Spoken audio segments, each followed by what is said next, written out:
Kumari the living goddess कहा जाता है। एक नेपाल में एक ऐसी लिविंग गॉडेस है जिसे पूजा जाता है और वो महज सिर्फ 5 से 6 साल की उम्र की होती है। नेपाल का ये ट्रेडिशन है। इसके पीछे एक स्टोरी है कि वहाँ पहले एक राजा हुआ करता था। हर रात राजा और माँ तलेजू, जो माँ दुर्गा का एक रूप है, साथ में डाइस का गेम त्रिपासा खेलते थे।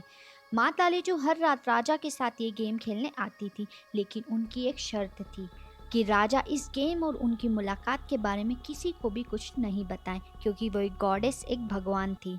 राजा की बीवी रानी ने उनसे पूछा था कि हर रात आप कहाँ जाते, तो राजा उनसे कुछ नहीं कह पाते, लेकिन राजा का रोज रात में जाना रानी को खटकता था।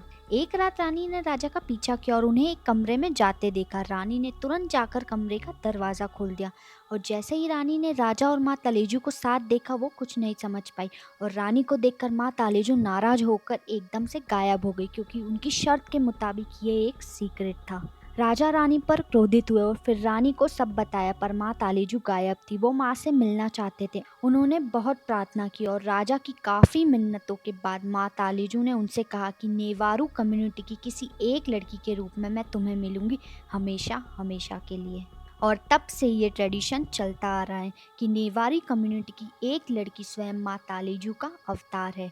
ऐसा माना जाता है कि कुमारी जब रोती है तो कुछ प्रॉब्लम आने वाली होती है, और अगर वो हंसती है तो किसी की डेथ होने वाली होती है, और अगर सीरियस एक्सप्रेशन होते हैं तो मतलब डिवोटी की सारी इच्छाएं पूरी हो रही है। इसलिए कुमारी को ज़्यादातर टाइम पर सीरियस फेस अच्छा माना जाता है।